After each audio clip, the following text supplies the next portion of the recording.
Yo soy Boricua, pa' que tú lo sepas.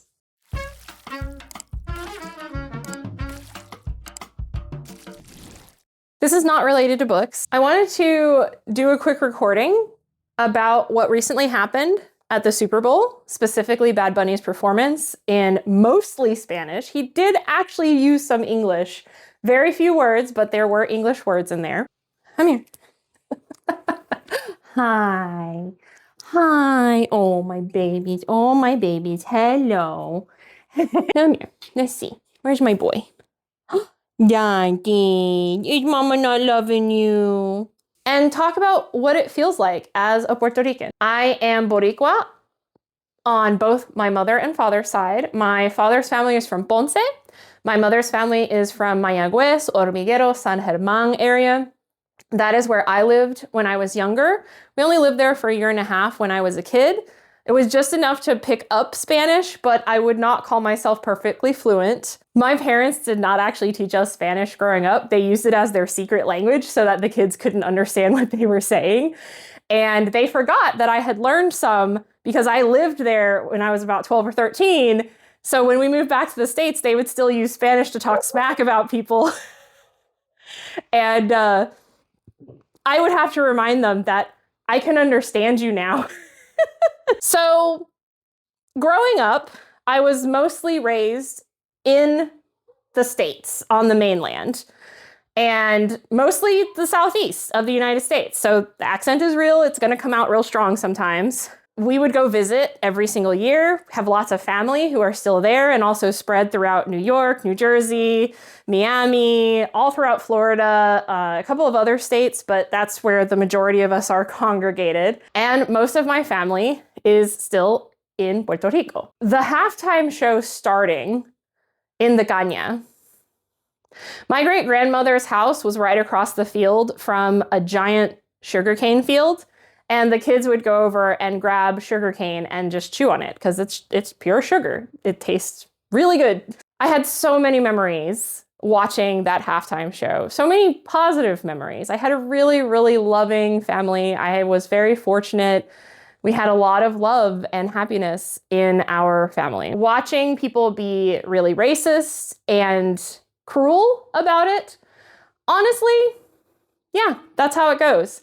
I remember when I was young, my mom and I went to a USPS store to mail something. She was mailing something to family back home. And the UPS worker asked her if it was going to the US side of the island or the Puerto Rican side of the island. When I was in high school, that was when the controversy about the US military bombings in Vieques, which they were trying very hard to claim they weren't doing, that was not happening, no, you're lying, was occurring. And I had cousins who went and took pictures with the undetonated bombs that are laying in the fields randomly all around Vieques. And I remember reading newspaper opinions. And of course, this was at a time when you had to actually write a full opinion. This wasn't comments on Facebook posts or what have you, of people saying, well, the US should just bomb the rest of the island. So I'm not surprised by the racism. It is a little disheartening that it's so strong, but most gringos don't realize that Puerto Rico is indeed a US territory, and as such, Puerto Ricans are US citizens. Now, Puerto Ricans don't have the same rights as US citizens living stateside. For example, if I moved to Puerto Rico, I could no longer vote for the president. But if I moved to a state, I can vote for the president. Puerto Rico, being a colony of the United States, has been a huge part of my knowledge and education growing up. I have witnessed colonial activities and colonial actions imposed upon Puerto Rico. The flag that Bad Bunny and others were using, including the color of Lady Gaga's dress, included the light blue of the original Puerto Rican flag, which the US government banned until the color was changed to match the navy blue of the US flag. So we were literally banned from flying our own flag. One of the places that we would visit when I was growing up was the bay where the US boats came in during the invasion, because something that you may not know is that Puerto Rico was actually an independent country in between the Spanish-American War and the turnover that Spain did to the United States.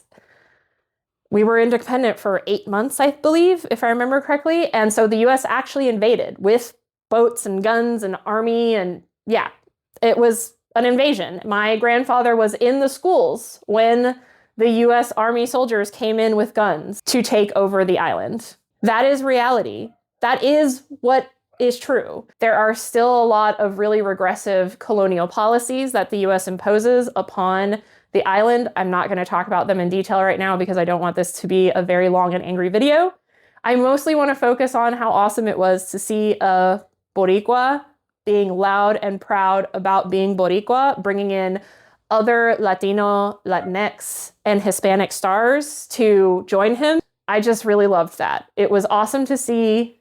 It made me very glad. I'm going to be obnoxiously Puerto Rican for probably a little bit.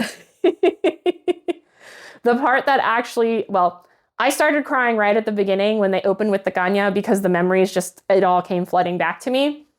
But the second part that I actually cried even more, I cried the whole time, but I cried even more when I saw the Domino's table, because I can't tell you how much Domino's I watched as a kid. Exactly as those gentlemen were sitting at that table. Just so many happy memories.